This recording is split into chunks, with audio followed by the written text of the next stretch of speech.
தமிழ்நாடே கேள்விப்பட்டிராத அதிரடி விலை குறைப்பு super Saravana stores. GT Holidays, South India's #1 travel brand.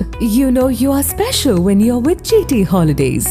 பழைய நகையை கொடுத்து பை டு 11 monthsல அதே அடைக்கு புது நகையை எடுத்துக்கோங்க. எக்ஸ்ட்ராவா ₹1 தர வேண்டாம். Magic old gold exchange.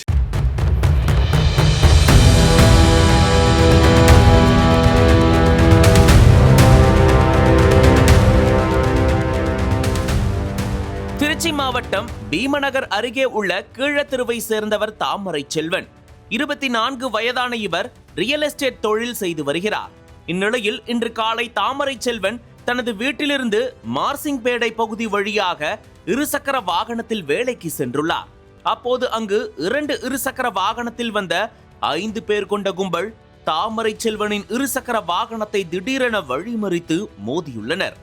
இதில் நிலை தடுமாறி கீழே விழுந்த தாமரை செல்வனை அந்த கும்பல் தாங்கள் மறைத்து வைத்திருந்த அரிவாள் உள்ளிட்ட பயங்கர ஆயுதங்களால் சராமாரியாக வெட்டியுள்ளனர். அப்போது தாமரை செல்வன் உயிர் தப்பிக்க அருகில் இருந்த காவலர் குடியிருப்புக்குள் அடைக்கலம் தேடி ஓடியுள்ளார். இதனிடையே சிறப்பு உதவி ஆய்வாளர் செல்வராஜ் என்பவர் தனது பணியை முடித்துவிட்டு வீட்டில் உள்ள தனது பிள்ளைகளை பள்ளிக்கு அழைத்து செல்ல தயாராகி கொண்டிருந்தார். அந்த நேரத்தில்தான் தாமரை செல்வன் தனது உயிரை காப்பாற்றிக் கொள்வதற்காக அவரது வீட்டில் நுழைந்துள்ளார். ஆனால் அப்போதும் துரத்தி சென்ற கும்பல் கண்ணிமைக்கும் நேரத்தில் சமையல் அறையில் வைத்து தாமரை செல்வனை கொடூரமாக வெட்டி படுகொலை செய்தனர். இதனால் அதிர்ச்சி அடைந்த SSI செல்வராஜ் மற்றும் குடும்பத்தினர் கத்தி கூச்சலிடவே கொலையாளிகள் அங்கிருந்து தப்பியோடினர். அப்போது குடியிருப்பில் இருந்த மற்ற காவலர்கள் சேர்ந்து கொலை சம்பவத்தில் ஈடுபட்ட ஒருவரை சுற்றி வளைத்து பிடித்தனர். தொடர்ந்து இது குறித்து தகவல் அறிந்த திருச்சி மாநகர வடக்கு துணை ஆணையர் சிபின் சம்பவ இடத்திற்கு சென்று விசாரணை மேற்கொண்டார். மேலும் கொலை நடந்த SSI வீட்டுக்குள் மோப்பனாய் வரவழைக்கப்பட்டு விசாரணை நடத்தப்பட்டது. இந்த நிலையில் திருச்சி மார்சிங்பேட்டையில் உள்ள காவலர் குடியிருப்பு வளாகத்தில் இளைஞர் கொல்லப்பட்ட வழக்கில் சதீஷ், பிரபாகரன், நந்து, கணேசன் உள்ளிட்ட 5 பேர் கைது செய்யப்பட்டுள்ளனர். இதையடுத்து அவர்களிடம் மேற்கொண்ட விசாரணையில் இந்த கொலைக்கான காரணம் அம்பலமானது. ரியல் எஸ்டேட் நிறுவன பணியாளர் தாமரை செல்வனுக்கும் சதீஷ் என்பவருக்கும் ஏற்கனவே முன்விரோதம் இருந்துள்ளது. இதன் நீட்சியாக இருவருக்கும் ஏற்பட்ட தகராறில் சதீஷை தாமரை செல்வன் அடித்துள்ளார். இதனால் ஆத்திரமடைந்த சதீஷ் தனது கூட்டாளிகளுடன் சேர்ந்து தாமரை செல்வனை கொலை செய்துள்ளார்.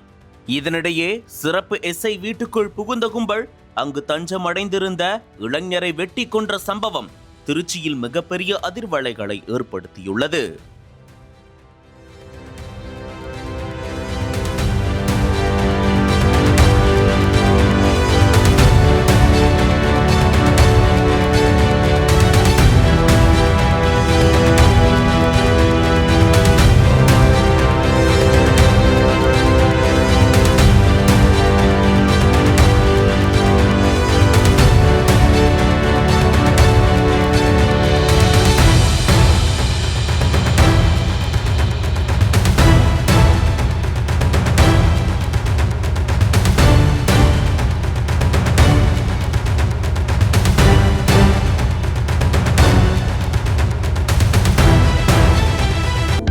அனல் பறக்கும் செய்திகளை அப்டேட் செய்து கொள்ள நக்கீரன் களத்தை இப்பவே சப்ஸ்கிரைப் பண்ணுங்க.